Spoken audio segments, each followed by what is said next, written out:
우리 오늘 같이 함께 나누실 말씀은 누가복음 2장 1절부터 20절까지입니다. 누가복음 2장 1절에서 20절까지 말씀을 우리 같이 교독하기로 하겠습니다. 어수선하고 불안한 시대를 살아가고 있는 우리에게 오늘도 금년에도 여지없이 크리스마스 성탄이 다가왔습니다. 그리스도께서 이 땅에 오신 것은 가장 큰 우리에게 있어서 기쁜 일이고 경사이죠. 또 온 우주가 축하해야 될 일입니다. 근데 사람마다 이 크리스마스를 축하하는 의미가 다 같지는 않습니다. 각각 저마다 다릅니다. 어떤 사람은 선물을 기다리는 날로, 주로 이제 어린아이들이겠죠. 또 어떤 사람은 멀리 떨어져 있는 가족을 만나는 날로, 또 어떤 사람은 또 오랜 그 공휴일로, 또 자선의 날로, 또 친구들과 어울려 술 한잔하고 밤새 노는 재미도 사실은 이 크리스마스의 기쁨 가운데 포함되어 있습니다. 물론 우리가 즐기는 그 기쁨은 아니고요. 그래서 이제까지 우리가 어떤 연유에서 크리스마스를 기다려왔고 어떻게 크리스마스를 보내왔건 간에 중요한 거는 반드시 우리가 크리스천으로 성장해 나갈수록 우리의 크리스마스의 그 의미는 달라져야 된다는 것을 우리가 알아야 되는 것입니다. 그래서 크리스마스가 우리에게 주는 의미가 무엇인지 생각해보고 또 다가오는 새해에 새로운 각오와 신앙의 결심을 할 수 있는 것이 무엇이 있을까라는 생각을 오늘 말씀 가운데 함께 나눴으면 좋겠습니다. 원래 12월 25일은 예수님의 탄생 날짜가 맞지는 않습니다. 우리가 축제일로 즐기는 이 성탄절 행사 12월 25일 날은 원래 기원은 이집트 그 산출의 여신인 그 이시스의 그 숭배에서부터 출발을 했습니다. 그런데 로마 콘스탄틴 황제가 기독교를 공인한 313년에 그 이시스 여신을 기념하는 날로 예수 탄생을 축하하는 날로 바뀌었다라고 얘기를 하고 있습니다. 그래서 우리가 솔직히 예수님이 언제 태어나셨는지 우리는 잘 모릅니다. 그러나 중요한 것은 예수님이 태어나신 날이 12월 25일이냐 아니냐가 중요한 게 아니라 예수님이 우리를 죄로부터 구원해 주시기 위해서 우리 가운데 육신의 몸을 입고 오셨다는 그 사실이 중요한 것이죠. 특별히 그래서 예수님의 나심이라고도 말씀을 하지만 예수님께서 오심이라고도 얘기를 하고 있습니다. 왜냐하면 예수님께서 하늘 보좌를 버리고 이 땅에 오셨기 때문에 그렇죠. 또 예수님께서는 대심이라고도 얘기하고 있습니다. 왜냐하면 하나님께서 친히 사람의 그 육신을 입고 오셨기 때문에 이 땅에 오신 것을 대심이라고도 얘기를 하고 있습니다.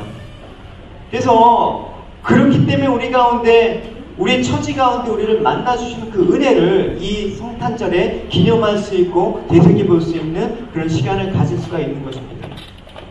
높은 보좌에 앉아 계시면서 하나님께서 우리를 기다리는 것이 아니라 웨이팅 갓이 아니라 시킹 갓, 우리를 위해서 우리를 사랑하셨기 때문에 우리의 영혼을 위해서 이 땅에 내려오셨다라는 것입니다. 분명히 주님의 그 성탄의 사건은 역사 속에 우리의 시간 속에 주님께서 친히 오셨다라는 데 의미가 있는 것입니다. 그러니까 지금 우리의 현실이나 우리의 처지나 우리의 죄인된 모습 안에서 우리를 만나주고 계신다라는 것입니다. 그것이 성탄절의 근본적인 의미됨을 우리는 잊지 말아야 되는 것입니다. 그래서 이 시간 2000년 전으로 되돌아가서 우리 생각해 보십시다. 주님의 오심이 어떠했는지, 또 그 증거는 무엇을 말하고 있는지, 또 굳이 그 많은 사건들을 통해서 우리에게 무엇을 설명을 하려고 그렇게 이 성탄의 기사를 성경 가운데 계시해 주셨는지 우리가 한번 되짚어보는 시간을 갖도록 하도록 하겠습니다. 첫 번째 우리가 살펴볼 것은 예수님께서 이 땅에 오셨다는 그 의미가 무엇인가에 대해서 조금 우리가 생각해 볼 필요가 있습니다. 유대 땅 갈릴리 나사렛이라고 하는 그 마을에 마리아라는 처녀가 살았습니다. 이 마리아는 요셉이라고 하는 젊은 청년 목수와 정혼한 사이였습니다. 그런데 어느 날 천사 가브리엘이 나타났습니다. 그래서 마리아를 찾아왔습니다. 그래서 마리아에게 하나님의 은혜를 얻어서 이제 아들을 낳을 것이라고 얘기했거든요. 또 그 사실은 마리아와 정혼한 요셉에게도 일러주었습니다. 우리 마태복음의 이 내용을 잠깐 살펴보도록 하겠습니다. 같이 읽겠습니다. 시작. 아들 다윗이 우리 사랑 이누가 자기 백성을 그들 사이에서 구원할 자이시라 하시라. 이 모든 일이 된 것은 주께서 십자가와 말씀을 하시니 이르시되 돌아가자마야 내가 아들을 낳을 것이요 그의 이름을 임마누엘이라 하리라 하시니 그들의 번역한 줄 하나님과 함께 계시다 하니라.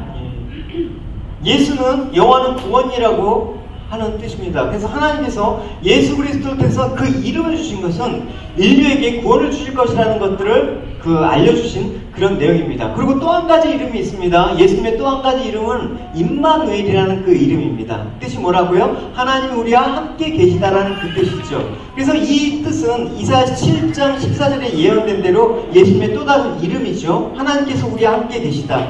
이것을 보여주기 위한 사건이 바로 성탄이라는 것을 우리는 알아야 되는 것입니다. 보다 자세한 설명을 요한복음에서 이렇게 얘기하고 있습니다. 우리 같이 읽겠습니다. 시작. 하나님이 세상을 그런 사랑하사 그를 알려주시니 이는 그를 믿는 자마다 멸망하지 않고 영생을 얻게 하려 하심이라. 하나님이 그 아들을 세상에 보내신 것은 세상을 심판하려 하심이 아니요 그로 말미암아 세상이 구원을 받게 하려 하심이라.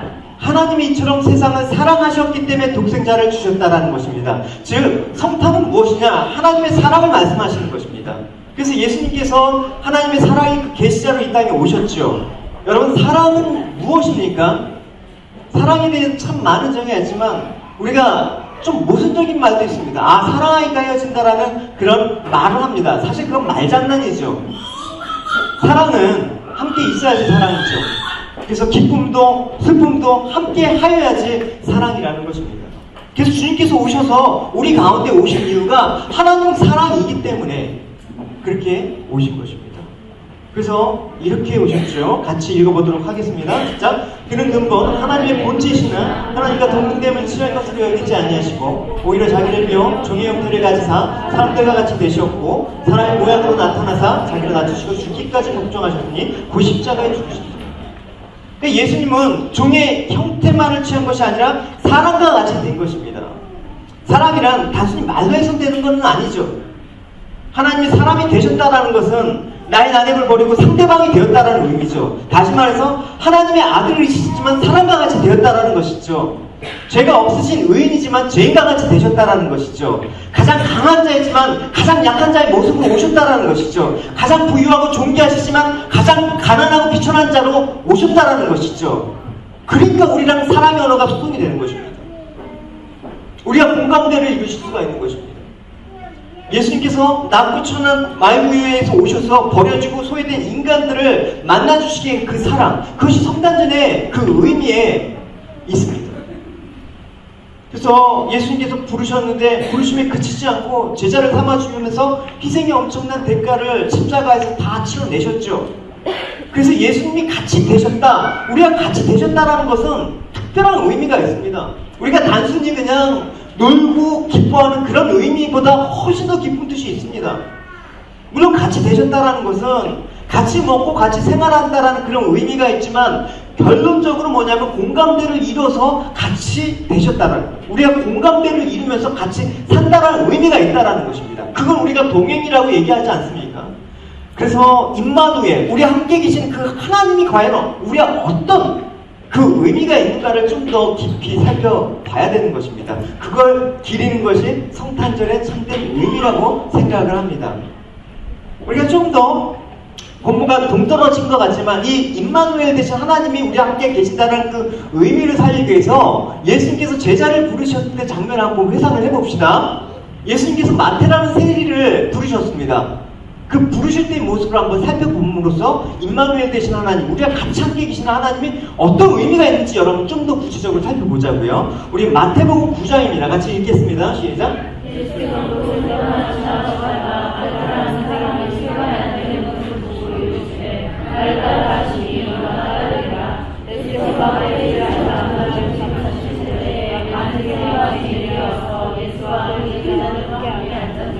네, 당시 세리라는 사람은 로마 정치가에 빌어붙어서 권세를 얻고 세금을 많이 포탈해서 자기와 로마 정부와 나눠먹군, 그 당시 도저히 그 유대 사이에서 용납할 수 없는 죄인으로 분류가 된 계층이었습니다.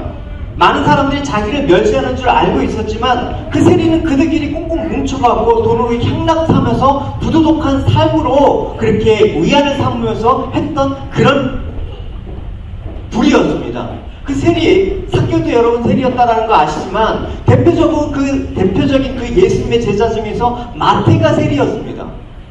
그러니까 마태는 세속주의와 타락이 대표되는 인간의 대표성을 띠고 있는 것입니다. 근데 보십시오. 마태가 이 사람들을 내가 청산해야겠다. 도저히 이거는 사람이 할 짓이 아니야 하면서 골방에서 회개기도 하고 있는데 예수님 불렀습니까? 그렇지 않죠. 똑같은 일을 하고 있었습니다. 세간에서 세금을 받고 있는 그 직장의 그 현장에서 마태야 나를 따라오느라고 불렀다라는 것입니다.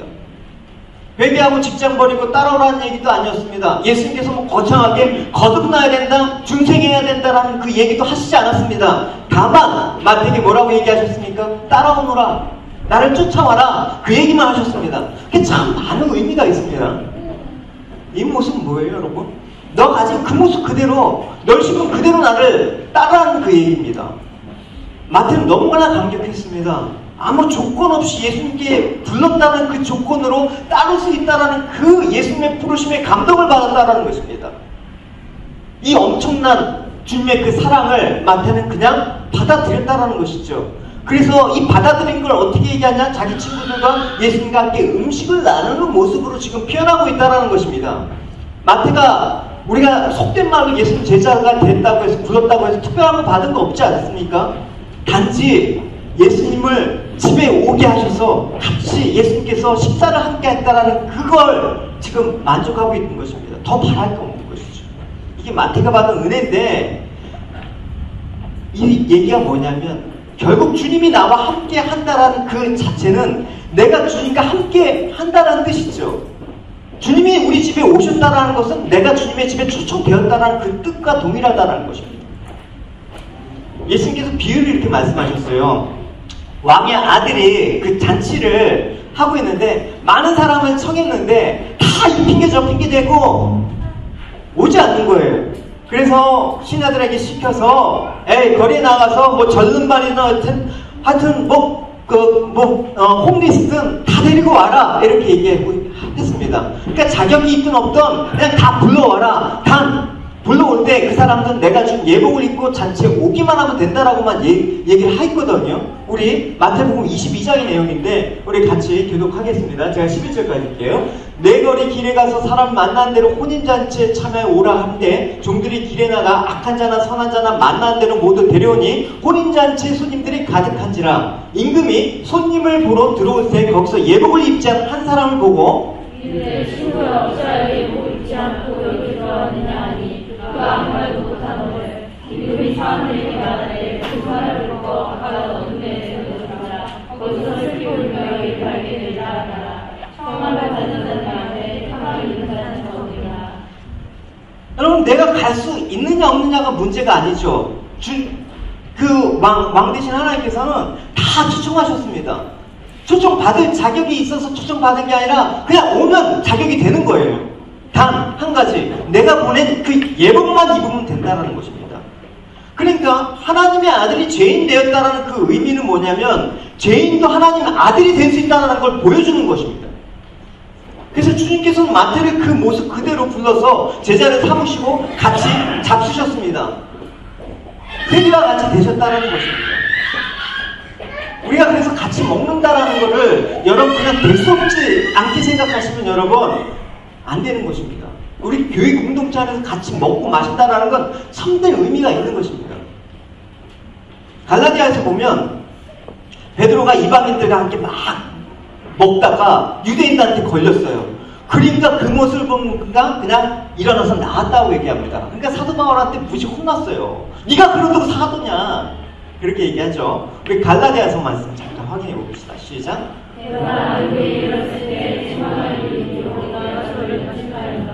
야고보에게서 오는 것이 전에 그가 보다가 저희가 오늘 그가 해달라고 떠난 건강하네. 원래 유대 사람들은 이방인 집에 들어가지도 않고 또 같이 식사를 같이 한다라는 것은 그 당시에서는 상상할 수 없는 일인 것입니다. 아주 도덕적으로 아주 타락한 그런 사람들이나 그렇게 할 수가 있다는 것이죠. 근데 보십시오 여러분, 세리 집에 메시아가 지금 음식을 먹고 있다는 것입니다. 이거 큰 사건입니다. 도저히 있을 수가 없는 것입니다. 큰 타락한 그런 모습으로 지금 주님을 바라보고 있는 게 당연하죠. 근데 주님께서 조금이라도 여러분 명예와 채통과 의심들을 생각했다면 같이 식사를 해서는 안 되는 것이죠. 왜 식사를 하셨습니까? 이 땅에 죄인된 모습으로 오셔서 그들을 사랑이 있기 때문에 식사를 한 것입니다.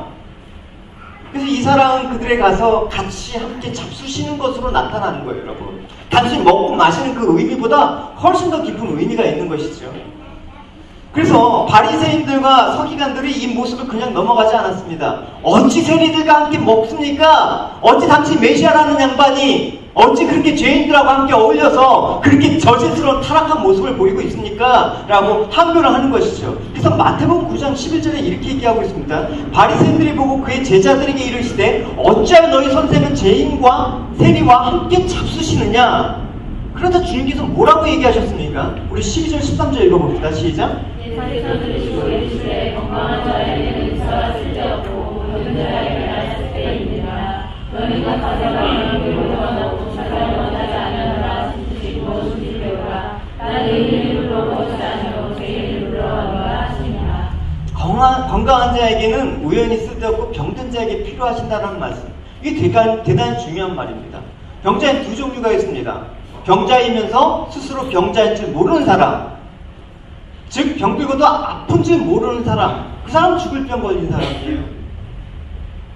근데 아픈 줄 알아서, 내가 병자인 걸 알아서 우연을 찾고 자기의 병에 대해서 고백을 할 때 새로운 처방이 나올 수가 있는 것이죠. 세상에 의인은 없습니다. 자기가 의인이라고 하는 죄인과 죄인이라고 하는 죄인만 있을 뿐입니다. 주님께서는 근데 의인이라고 하는 그 죄인이 아니라 죄인이라고 인정한 그 죄인을 찾으러 오셨다는 것입니다. 그래서 어거스틴이 이렇게 말을 했죠. 하나님은 교만한 죄인보다는 겸손한 죄인을 원하신다. 죄인을 부르러 오셨다는 것입니다.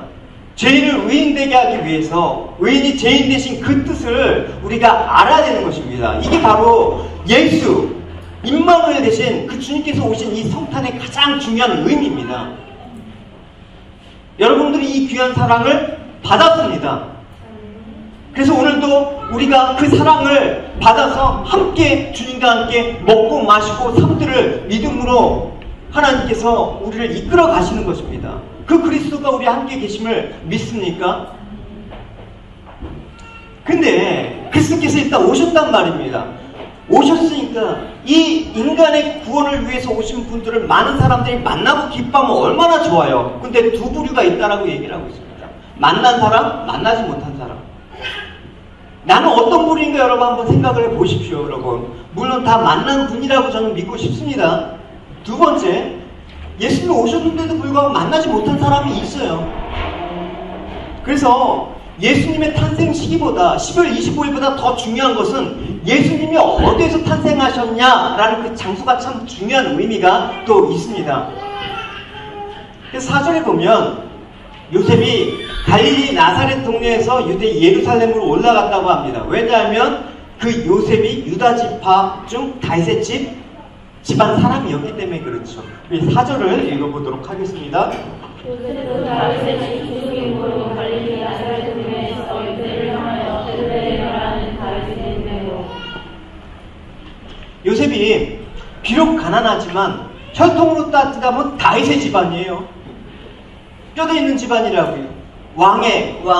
왕족이었다라고요. 그래서 다윗의 동리라고 부르는 그 베들레헴 강하고 호적을 하게 되는 것입니다. 여러분 이 배경은 사실은 그 프린터 교환을 자세히 읽어보십시오. 제가 스킵을 하겠습니다. 시간 관계상. 가이사 아구스도의 그 호적령에 대한 부분들에 대해서 설명했습니다. 아마 지난 크리스마스 때 이 부분에 대해서 제가 설교를 했던 기억이 나요. 그래서 반복을 안 하겠습니다. 어쨌든 요셉이 정원한 마리아를 데리고 갑니다. 베들레헴에. 호적할 때 사실은 같이 갈 필요는 없습니다. 왜? 남자만 계수가 되었거든요. 근데 잉태한 이제 임신한 마리아를 혼자 두기는 어려웠을 것입니다. 더군다나 처녀가 임신했다라고 지금 다 수근수근해가는 그런 첫째 아내를 남겨놓을 수 없기 때문에 이제 호적령에 따라서 이제 베들레헴으로 올라가는 그런 여정에 있다라는 것이죠. 그래서 베들레헴으로 갔는데 도착했을 때 마리아가 이미 막내 아들, 맏아들을 낳은 것이죠. 그래서 그 아이의 이름을 예수라 그렇게 했습니다. 우리 5절을 읽어보도록 하겠습니다. 시작. 그 정원한 마리아와 함께 쫓아 올라가니 마리아가 이미 잉태되었더라. 예, 잉태됐으니까 마리아가 예수를 낳아서 구유에 누였습니다. 우리 7절을 읽어봅시다. 바다를 나아 강으로 가서 거기에 되었으니 이는 사관에 있을 곳이 없음이라. 구유라는 뭡니까? 소나 말이나 나귀가 먹는 죽그릇입니다. 영물통입니다. 그러니까 성탄절 되면 우리가 주일학교 때 많이 보면 성극을 하지 않습니까? 마리아가 아기를 낳아서 구유에 누웠는데 보는 사람들은 그걸 참 재미있게 생각하고 매우 낭만적으로 보입니다. 여기저기 여러분 그 구유라는 그 표현을 보면 참 따뜻하고 좋지 않습니까? 제가 아까 그래서 한별이한테 물어봤어요. 예수님 당시에 태어날 때 그 구유에 누우신 아기 예수님 너는 어떤 느낌이 드냐? 구유가 여러분 낭만적이지 않습니다, 여러분. 잘 보십시오, 여러분. 그 구유에 누우신 아기를 보고 우리는 슬퍼야 됩니다. 참 슬프고 비참한 얘기가 말구에 누우신 메시아의 모습이고 마구간이 영물통에 추고 냄새나는 그런 곳 아니었습니까? 똥 냄새하고 어두컴컴하고 그러니까 예수님께서 이렇게 추고 더러운 냄새가 나는 구유에 누우셨던 것입니다. 왜 메시아로 오신 예수님께서 이런 비천한 구유에 누이셨는가? 왜 하나님의 아들이 소나 말이나 그 나귀가 먹는 영물통에 그렇게 누이셨는가? 그 이유를 오늘 본문에 한 문장으로 설명하고 있어요. 뭐라고 얘기하냐면 7절에 사관이 있을 곳이 없었더라. 이 말을 설명하고 있습니다. 많은 걸 함의하고 있습니다. 사관이라는 것을 개정에서는 뭐 여관이라고 표현하고 있지만 원래 이 사관이라는 카릴리마라는 그 히브리어는 그 객실입니다. 그래서 영어는 룸이라고 표현한 게 맞습니다. 방이 없었다는 거예요. 그래서 어떻게 됐든 간에 그 집에 지금 다윗의 집 가운데 속한 베들레헴 그 사람들이 베들레헴에 호적하기 위해서 많이 몰려들어왔는데 요셉과 마리아가 머물 방이 없었다는 사실입니다. 너무 많은 사람들이 오니까 숙박 그 예약이 넘쳐가고 수용할 수가 없었던 모양이죠. 이게 단순한 문제가 아닙니다. 문제가 여기서 끝나지 않습니다. 왜냐하면 지금 마리아는 정상인 사람이 아니거든요. 만삭이 돼가지고 지금 애가 막 나오려고 한단 말입니다. 몸이 무거워가지고. 그러니까 무거운 몸을 이끌고 겨우 베들레헴에 도착했는데 먼저 온 유대인들이 방을 양보해 주지 않았다라는 데 이 문제가 숨어 있는 것입니다. 아무리 먼저 와서 방을 잡았다 하더라도 배부른 여인이 와서 해산을 하려고 한다 그러면 자기가 묵는 방이라도 내줘야 되는 게 인지상정 아닙니까? 그러지 않았다라는 거예요, 여러분. 옛날에 우리나라 시골에서 제가 어렸을 때도 보면 거지들이 오면 그냥 안 보냈어요. 꼭 밥 줬어요. 그리고 반찬 줬단 말입니다. 그러면 그 거지들이 그 밥과 그 반찬을 갖고 그 집 문 앞에서 먹고 맛있게 먹었어요. 그리고 집에 온 손님이 있는데 손님이 하루 묵겠다고 하면 기꺼이 방을 내줬어요. 사람방. 그러면서 저녁을 지으면서 나무로 군부를 떼어줬습니다. 그게 우리의 인심이었거든요. 근데 옛날 우리나라 사람들의 인심이 이 정도였는데 하나님 모르는 이방이었는데도 인심이 이랬는데 이때 당시 보면 참 심각한 일인 것입니다. 당시 유대인들이 어땠습니까? 하나님을 믿는 백성이라는 사람들 아닙니까? 그것도 남도 아니고 다윗의 같은 집안 사람들. 자기 가문에 속했는데 한 배부른 여인이 와갖고 애를 낳았는데 방이 없어갖고 그걸 마구간으로 그걸 영통에 누이게 했단 말입니다. 어떤 마음이 있었습니까? 이 방은 내가 먼저 와서 계약한 방이니까 당연히 내가 사용할 권리가 있지 뭐. 남이 어떻게 됐든 간에 먼저 계약한 사람이 우선 아니야? 그러면서 저마다 자기 기득권을 주장하니까 방을 양보하지 않았습니다. 결과 어떻습니까? 주님이 하나님의 아들이 이 땅 가운데 오셨지만 누울 곳이 없었습니다. 여러분. 말구유가 여러분 낭만적인 게 아니라는 것이죠. 우리 그 기득권, 우리가 꼭 갖고 있어야 된다는 그 이기심, 그 소유, 그것 때문에 주님께서 누울 곳이 없습니다. 주님께서 공생이간에 내가 인자가 머리 넣을 곳이 없다라고 여우도 자기 굴이 있고 공중에 새도 거처가 있는데 나는 누울 곳이 없다라고 그렇게 얘기하셨어요. 우리 같이 읽어보도록 하겠습니다. 시작.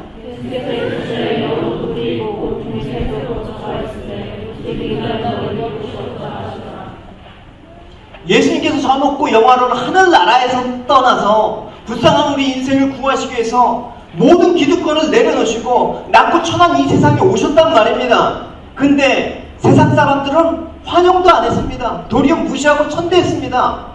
그것도 누구한테?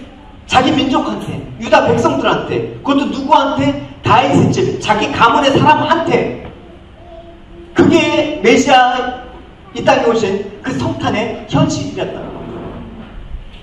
자기 권리를 주장하는 그 많은 사람들 때문에 하나님의 아들이 거할 장소가 없었다는 것입니다. 이것이 이의 구유에 누이신 예수님의 실상이었어요. 그러니까 마음이 차갑고 속 좁은 예수님 위한 자신의 마음에 내어줄 방이 없는 그런 사람들이 우리 가운데 많지 않습니까?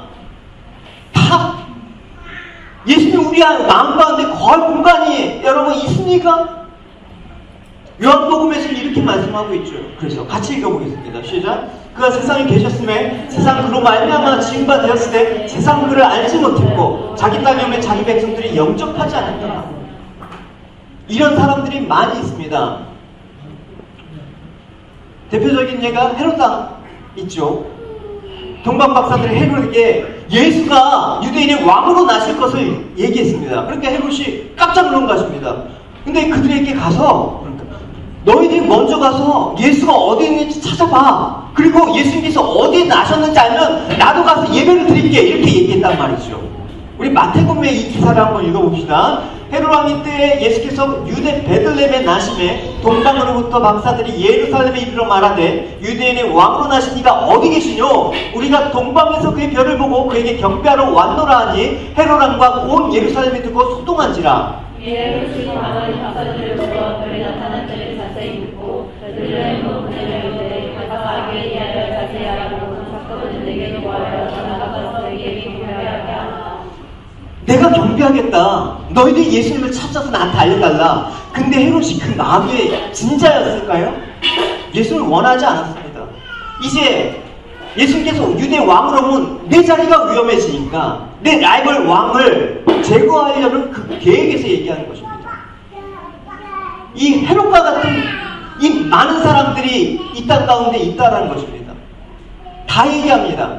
나는 예수님을 경배하기 원한다라고 얘기를 합니다. 심지어는 교회 와서 찬송가도 부릅니다. 예수님을 사랑한다고 얘기합니다. 그러나 진짜로 내 삶에 자신의 삶의 가장 앞에 놓으면 예수님을 가장 앞에 내세운다 그러면 잃을까봐 두려워하는 사람들이 있습니다.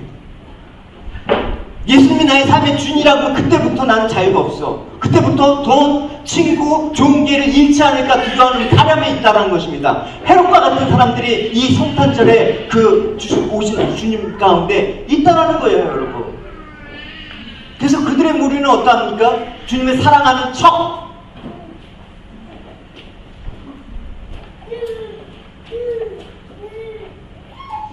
그러나 그들이 정말 주님을 원하지 않았다는 거예요. 주님을 찾지도 않고 전심으로 구하지 않았습니다. 또 헤롯 옆에 누가 있었습니까? 그 당시에 대제사장들과 서기관이 있었죠. 서기관은 여러분 성경 박사입니다. 그래서 헤롯이 예수님이 어디 날지 그 서기관들에게 물었거든요. 같이 읽어보겠습니다. 시작. 왕이 모든 제사장과 백성의 서기관들을 모아 그리스도가 어디서 났는지 물으니 가로되 유대 베들레헴이오니 이는 선지자로 이렇게 기록된 바 또 유대 땅 너는 유대 고을 중에 가장 작지 아니하도다. 내게서 다스린 자가 나와서 내 백성이 이스라엘 목자가 되리라. 성경 전문가고 성경을 연구하는 사람들 아닙니까? 근데 예수님이 어디서 날지도 그들이 잘 알고 있었습니다. 왜냐하면 서기관들은 구약을 연구하면서 미가서에 이런 기록이 있다. 그래서 예수님께서 베들레헴에 나실 거라는 것을 알고 있었다는 것입니다. 우리가 미가서 살펴보겠지만 이 말씀이요. 같이 읽어보겠습니다. 베들레헴 에브라다야 너는 이전 족속 중에 작을지라도 이스라엘 다스릴 자가 내게서 내게 나올 것이라. 그의 모든 성소에 추천되리라. 베들레헴은 지금 이 헤롯이 있는 데로부터 불과 걸어서 30분 정도면 가는 거리였습니다. 근데 이들이 예수님이 어디서 나실 것이라는 것도 알고 있는데 진짜 걸어서 베들레헴에 가서 예수님을 만났습니까? 안 했습니다. 그들은 그렇게 하지 않았습니다. 그들은 성경을 공부하는데 만족했습니다. 근데 그리스도를 찾지 않는 사람이었다는 거죠. 그런 사람이 우리 주변에 없습니까? 당연히 있습니다. 매 주일마다 교회에 앉아있는 것만으로 만족하고 그 이상 구하지 않는 그런 부류의 사람들이 있습니다. 매일 말씀을 묵상하고 기도하냐고 물었을 때 매일은 아니지만 가끔 해요. 이러면 어쩌면 서기관 같은 사람일 수도 있습니다. 이 땅에 오신 임마누엘의 그 주님을 찾는 것에 너무나 무관심하는 거예요. 그게 여러분 성탄에 무슨 의미가 있냐라는 것입니다. 그러니까 주님께서 이렇게 얘기하고 있죠. 들어가기를 힘쓰라 이렇게 얘기하고 있습니다. 우리 누가복음 말씀 같이 읽겠습니다. 시작.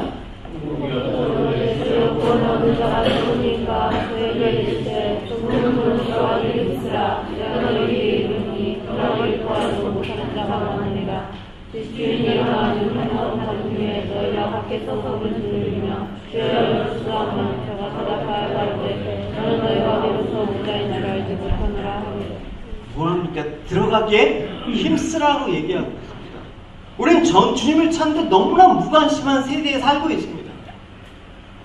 그렇다고 주님께서 우리들이 찾는데 어디 숨바꼭질 하시면서 나 잡아봐라 이렇게 하시지 않지 않습니까? 주님은 우리 안에 이미 계시는데 우리가 너무 무관심하면 아예 찾을 생각도 안 하는 그런 모습이 있다라는 것입니다.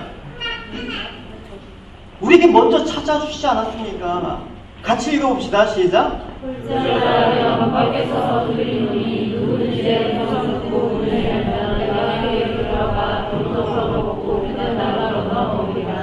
어쩌면 날마다 나에게 오시는 주님을 우리가 외면하고 피하는 거 아닙니까? 그러면서 하나님이 없다고요? 그러면서 하나님은 나에게 무관심하다고요? 그러면서 하나님이 나를 사랑해 주지 않는다고요?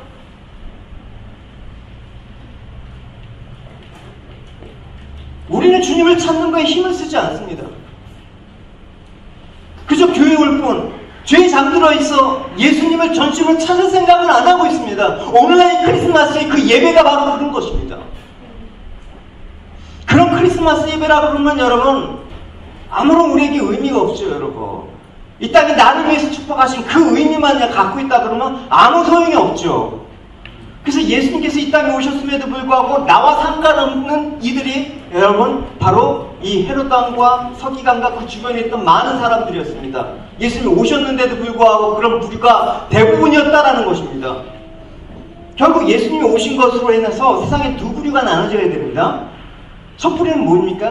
끝까지 주님을 완악하게 거부하면서 미워하면서 사망에 이르는 사람. 또 한 가지는 자신의 죄인됨을 깨닫고 찾아오신 주님께 겸손히 나아가 주님이 부르심에 영접하면서 생명을 얻은 자. 전자는 거짓 사람이 마귀에 속해 있기 때문에 사망의 노예에 있기 때문에 세상에 속한 자요. 두 번째 후자는 당신의 생명을 아끼지 않고 주신 선한 목자를 따르는 양도도 하늘에 속한 자요. 첫 번째 부류나 두 번째 부류나 성탄절은 다 즐거워요. 근데 그 의미가 틀리다라는 거예요, 여러분. 우리가 참된 의미를 알고 기뻐해야 되는 것이죠, 여러분. 그죠? 그래서 이따 저녁 때 오 홀리 나잇이라는 그 행사를 통해서 여러분 이 기쁨을 여러분 나누시길 바랍니다. 할렐루야. 요한복음 15장 이렇게 말씀하시죠. 같이 읽겠습니다. 시작. 세상이 너를 미워하며 너희보다 먼저 나를 미워한 줄 알라. 너희가 세상에 속하였으면 세상이 자기의 것을 사랑할 터이나 너희는 세상에 속한 자가 아니요 도리어 세상에서 나의 택함을 입은 자이므로 세상이 너희를 미워하느니라. 여러분 주님께 속한 자입니까? 세상에 속한 자입니까? 주님의 성탄의 의미가 여러분에게는 특별한 의미로 다가옵니까? 아니면 그냥 세상에 속한 그 즐거움만 있습니까? 오늘 이 시간을 통해서 잘 여러분 생각해 보시기 바랍니다. 그리스도가 없는 크리스마스가 무슨 의미가 있습니까? 예수님이 오신 그 시각과 그 현장에 들어가 보면 그 많은 사람들이 예수님이 오셨다라는 것을 다 기뻐하지 않았습니다. 제한적인 기쁨이었습니다. 소수의 사람만이 성탄의 기쁨을 알고 하늘의 영광과 이 땅의 평강을 하나님께서 선물해 주신 것을 받았습니다. 그 소수의 그 부르심이 여러분 가운데 여러분이 포함되길 바래요. 할렐루야. 마지막으로 이게 세 번째, 주님을 찾는데 만난 사람이 이제 소개되고 있습니다. 많은 이제 나오는데 오늘은 시간 이상 본문에 한정돼서 얘기할게요. 첫 번째 크리스마스를 이제 다시 돌아가 봅시다. 과연 누가 성탄을 가장 기쁘게 맞이했습니까? 하나님은 자기 아들 예수 그리스도의 탄생을 모른 채 하지 않으셨습니다. 비록 세상에서는 아무도 축하해주는 이가 없지만 세상의 권세자들은 다 자기 기득권만 취해서 아니면 자기 이익을 통해서 만족을 누리기 때문에 그 기쁨을 누리려고 하지 않지만 힘없고 멸시를 받는 그 사람들을 통해서 이 크리스마스의 의미를 축하를 하나님께서 하셨다는 것입니다. 대표적으로 오늘 본문에 소개되어 있는 계층이 누굽니까? 목자. 유대사의 목자들, 목동들은 가장 천한 직업에 종사하는 사람이었어요. 그들은 밤에 양들을 치고 있습니다. 근데 한 천사가 그들에게 찾아오는 것이요. 말하기를 그리스도께서 베들레헴에 나셨다. 그렇게 서기관들은 성경을 연구해갖고 알고 있었는데 이 사람도 모르잖아요. 근데 그리스도께서 베들레헴에 나셨다. 그 말 한마디만 듣고도 반응한 거예요, 여러분. 신앙을 여러분 잠깐만 말로 여러분 땜빵하려 하니까 참 교회가 말도 많아지고 여러분 사랑이 점점 없어지는 것 같아요. 그래서 전사가 말하기를 아기가 포대기에 쌓여서 말구대에 눕혀있는 것을 찾게 될 거야 이렇게 얘기하는 것이죠. 우리 8절부터 12절까지 그 내용을 한번 다시 읽어볼게요. 시작.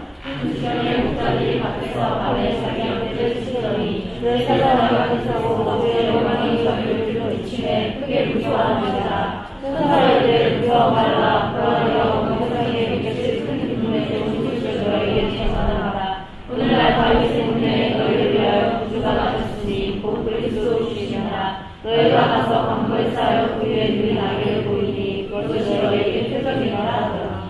그러니까 천사를 통해서 메시아 탄생을 통보를 받았습니다. 근데 그 통보받은 목자들이 그런가 보네. 우리가 너무 피곤해서 지금 헛것을 붙네. 이렇게 하지 않았습니다. 지체하지 않았다라는 것입니다. 그래서 이제 그 아기 예수님을 보기 위해서 베들레헴으로 서둘러 빨리 달려갔다라고 얘기하고 있습니다. 빨리 가서라는 표현을 16절에 하고 있어요. 같이 읽어보겠습니다. 빨리 가서 마리아와 요셉과 그 위에 누린 아기를 찾아서. 빨리 가는 거예요, 여러분. 순종을 빨리 하는 거예요, 여러분.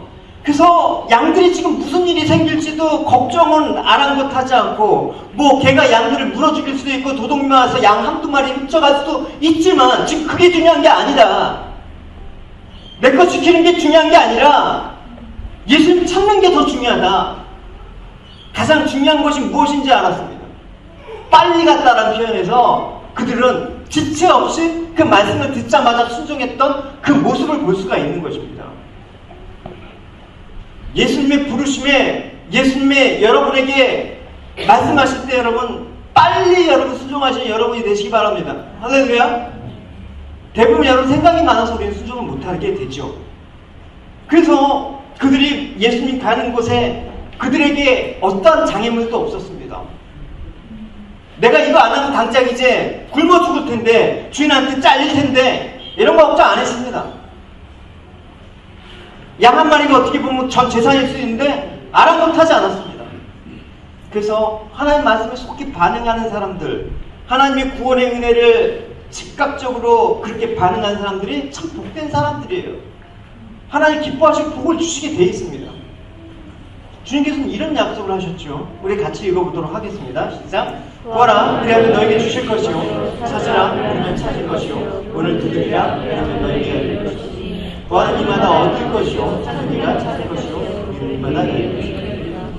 찾는 이는 찾을 것이다. 아멘. 확실한 약속을 하셨습니다. 단 조건이 무엇입니까? 찾으면.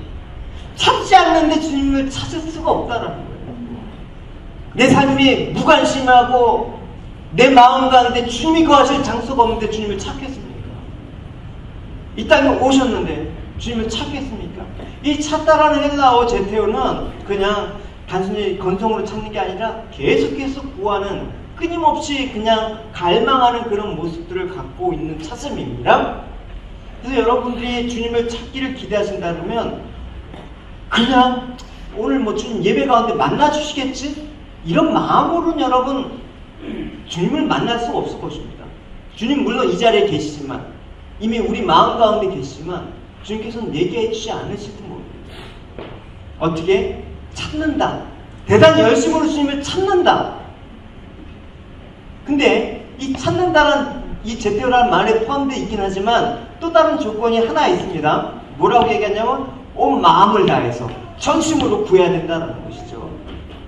예, 우리 예레미야 29장 같이 읽겠습니다. 너희에게 눈을 주시며 아버지 기도하며 내가 너희를 들을 것이요 너희가 진심으로 나를 찾고 찾으면 나를 만나리라. 어떻게? 전심으로 찾으라. 신명기에서 모세를 통해서도 이렇게 얘기하셨죠. 같이 읽겠습니다.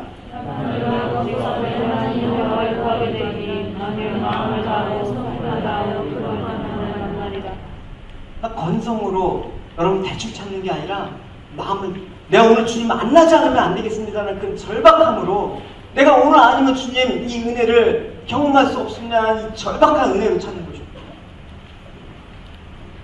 주님을 구할 때 여러분 생각만 아니라 여러분 마음으로 구하시는 여러분이 되시길 바라요.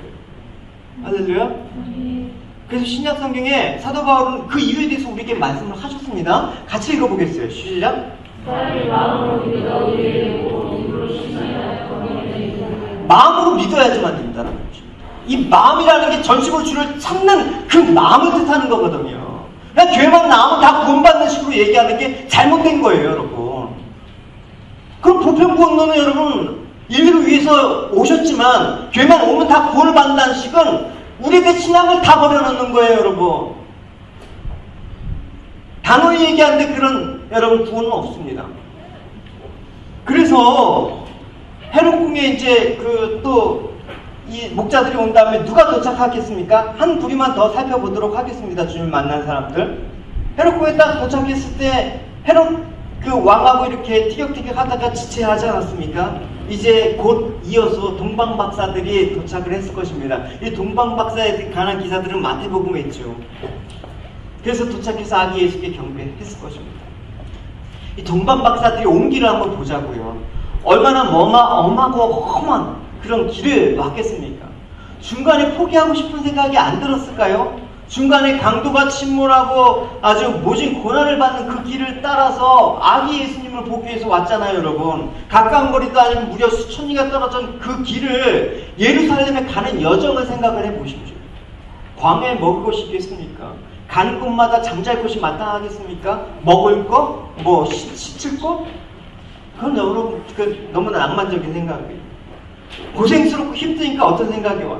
중간에 우리가 저 별을 보고 메시아를 만날 필요가 있을까? 얼마든지 중간에 포기하고 싶은 생각이 있을 것입니다. 우리가 신앙생활하면 그러잖아요, 여러분. 내가 꼭 이렇게까지 내 삶들을 포기하면서 이렇게 신앙생활 해야 되나? 그럼 주님을 만날 수가 없는 거예요, 여러분. 그러니까 포기하지 않고 끝까지 주님을 찾고 찾는 자, 그 동방박사가 만났죠.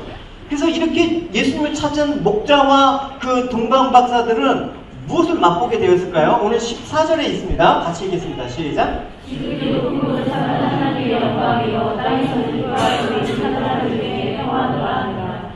예수님의 탄생을 하늘에 계신 하나님을 영광을 선포하고 있습니다. 그 영광을 선포하고 땅 위에 그 있는 사람에게 평화를 선포하고 있습니다.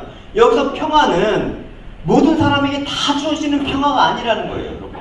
그래서 주님께서 이런 난해한 말씀들을 하셨잖아요. 내가 이 땅에 화평을 주러 왔느냐? 아니다. 검을 주러 왔다. 이 말이에요, 이 말이에요. 주님을 진짜 제한적으로 이 주님의 참된 기쁨을 만난 사람은 이 화평을 얻지만 세상 사람이 복음으로 인해서 이제 분란하고 시기하고 분쟁이 일어날 거라는 거예요. 그래서 이 평화는 누구한테 주어집니까? 하나님을 기뻐하심을 입은 사람들에게만 주어졌다는 사실을 여러분 기억하십시오. 그러니까 이 성탄에 기뻐하는 사람들의 모습들 가운데 분명히 있습니다. 아, 하나님의 기뻐하심을 입은 그 기쁨인가? 아니면 세상에서 주는 그 기쁨인가? 여러분 진짜 이 의미를 알고 기뻐하신다 그러면 여러분이 성탄절 아주 특별한 의미가 될 것입니다.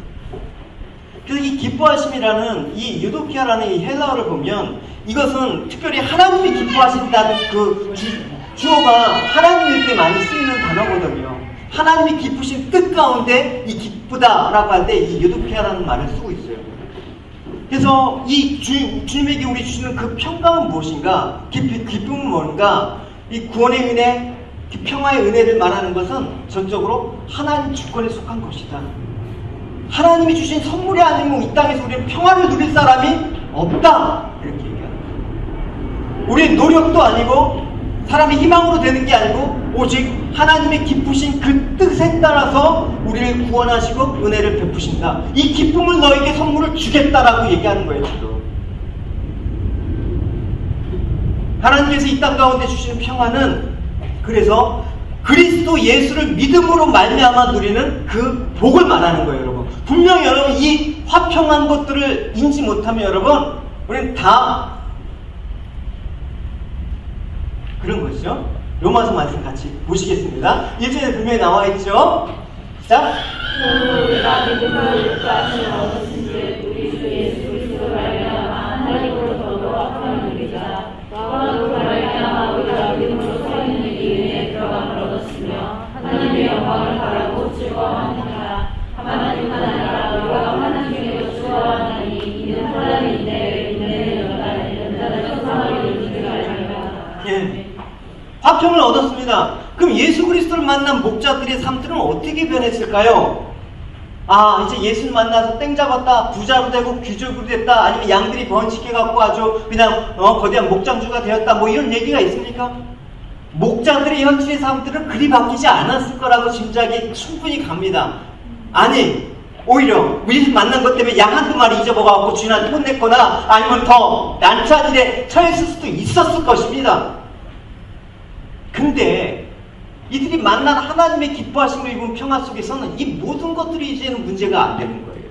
나의 힘듦, 나의 고난, 나의 어려움도 문제가 되지 않고 오히려 기뻐할 수 있는 그 하늘의 평강을 맛본 사람이 되었다라는 데 이 말씀의 핵심이 있습니다.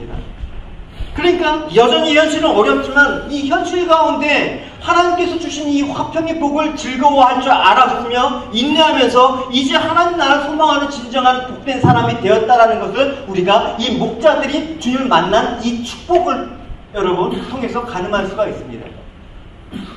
아직도 많은 사람들이 깨닫지 못하는 부분들이 참 많이 있죠. 이 땅이 영광을 얻고자 그리스도를 섬기는 이런 저질스럽고 유치한 신앙들이 우리 가운데 많이 있습니다. 특별히 많은 대형교회들이 이 짓거리를 하고 있죠. 예수를 믿으면 가난한 자가 부자가 되고 비천한 자가 세상의 명예를 얻게 된다고 뻥칩니다. 물론 아주 뻥은 아니에요. 하나님 나라와 그 의를 먼저 구하는 자에게 우리 삶이 필요한 모든 것들을 선물로 주신다고 했거든요. 그러나 명예나 돈이나 권세는 그 자체가 하늘의 영광은 아니라는 것이죠. 하나님께 영광을 돌리고 하나님을 잘 섬기라고 일시적으로 이 땅에서 제한적으로 허락해 주시는 것이죠. 그래서 우리 것은 없습니다. 이 땅 모든 것은 다 우리가 청지기로서 하나님 것을 맡아서 관리하는 것 뿐이에요. 여러분, 있다고 자랑하지도 마시고 내가 세상에서 잘 나간다고 자랑할 게 하나도 없는 인생이 바로 우리 인생이라는 것이죠. 하나님께서 궁극적으로 우리에게 주신 그 영광이라는 게 무엇일까? 오늘 소개되지 않습니까? 하나님 자녀가 되는 영광, 하나님과 화목하게 되는 그 영광, 그리스도와 함께 천국을 유업을 받는 그 영광, 하나님이 우리에게 주신 그 영광이 바로 이런 것입니다. 에베소서 1장 3절 말씀 보시겠습니다. 하나님으로 우리 주 예수 그리스도의 아버지께서 그리스도와 하늘의 세상 모든 신령한 복을 우리에게 주시되 이 신령한 복을 누릴 때 내 삶의 장소는 더 이상 비참하고 슬픈 장소가 될 수가 없어요. 내 인생이 초라하고 비참해질 수가 없는 것이란 말입니다. 세상에서 평가하는 그것 때문에 내 인생이 행복하고 비참하는 그것들을 다 무시할 수가 있단 말입니다. 역사적으로 보더라도 베들레헴은 슬픔의 마을이었거든요. 어떤 유래가 있었냐면 창세기 그 유래가 있죠. 라헬의 막내 아들이 베냐민이 낳다가 죽은 곳이죠. 거기가 베들레헴이에요. 아이를 낳았는데 태어날 아이를 생각해보니까 너무나 가슴 아팠어요. 아이를 낳자마자 또 자기가 가장 사랑하는 그 라헬이 죽었어요. 야곱의 둘째 부인. 가슴이 아프죠. 그래서 그 아이의 이름을 베논이라고 했는데 그 야곱이 잘못 불러서 베냐민이라고 불러요. 우리 같이 이 구절만 봅시다. 시작. 그가 나타날 즈음에 상서가 그에게 이르되 들어가라 그대가 돕는 말을 하니 그가 주께 임하여 그 이가 말할 때야 그에게 이르되 그가 들었으나 그가 아비가 그를 믿느니라 그러더라. 이제부터 이 베들레헴은 에브라다라고 하는데 슬픔의 대명사로 아주 슬픈 장소가 되는 거예요. 그러니까 주님이 오시기 전에 이 베들레헴은 생각만 해도 여러분 끔찍하고 슬픔이 가득한 암울한 그런 장소가 되는 것입니다. 그래서 포로기 때 보면 이스라엘 백성들이 젊은이들이 쇠사슬이 묶여서 포로로 끌려갈 때 포로 집결 장소가 이 베들레헴이었거든요. 그러니까 얼마나 비참한 그런 장소였습니까? 근데 그 도시에 슬픔과 암울함이 가득한 그 도시에 누가 오셨다? 예수님께서 오셨다라는 것입니다. 그럼 어떻게 바뀌겠습니까? 여러분 가운데 슬픔이 있습니까? 제가 어제 축구 구경하는데 한 지체 만났습니다. 저희 교회 출석했던 지체예요. 물론 출석하고 이제 여러 격려를 이제 했다가 어제 만났어요. 잘 사느냐? 아이들 잘 크고 그렇게 잘 사느냐 했는데 아이가 죽었대요. 그 말 들으니까 먹먹해지더라고요. 기업 믿음 버리고 그렇게 나가 살 거면 잘 살아야지. 그 말을 해주고 싶었는데 그게 너무나 슬프잖아요. 그래서 아내는 지금 떨어져 있대요. 한국에서. 이게 우리에게 슬픔 아닙니까? 근데 그 슬픔을 바꿔줄 수 있는 게 뭐냐고요, 여러분. 여러분 지금 상황들이 여러분 슬픔이니까 그 슬픔을 변화의 기쁨이 되게 하실 분이 누구냐고요, 여러분. 베들레헴이 그런 장소였습니다. 슬픔의 도시. 많은 화려하고 번화하고 사람들이 넘쳤던 그런 성읍에 많이 있지만 예수께서 그 가장 슬프고 비천한 곳에 찾아오셨어요, 여러분. 근데 그 슬픔의 장소가 주님이 오시니까 하나님의 영광과 이 땅에 평화가 선포되는 그런 장소로 변하지 않았습니까, 여러분? 흔히 교회 다니는 분들한테 소망이 뭐냐라고 물어보면 천국에 가는 거라고 대답합니다. 맞죠? 천국에 소망이 있죠? 근데 계속해서 그 이유를 물으면 천국에 왜 가려고 합니까? 라고 물는데 하나님이 계시고 행복한 곳이기 때문에 가려고 합니다. 맞죠? 근데 천국에 하나님이 계십니까? 너무 이상한 말을 하나? 하나님이 없는 곳에도 우리는 천국이라고 생각하잖아요. 천국이 하나님 계신 곳이 아니라 하나님이 계신 곳이기 때문에 천국이 되는 거예요. 우리 가정 가운데 여러분 아무리 천국 같다고 해도 그곳에 하나님이 없으면 그것은 천국이 될 수가 없는 거죠, 여러분. 보십시오. 그래서 하나님께서 임마누엘 예수를 통해서 우리와 함께 계시길 원하십니다. 너희들이 살아가는 이 땅 가운데 내가 천국의 하나님 나라를 보여주기 위해서 이 땅 가운데 왔다라고 얘기를 하시는 것입니다. 그럴 때 하나님이 계신 곳, 천국의 평화와 축복을 이 땅 가운데 우리는 제한적이지만 맛볼 수가 있습니다. 이 기쁨이 없이는 여러분, 이 기쁨이 여러분 의미를 모르면 다 속는 거예요.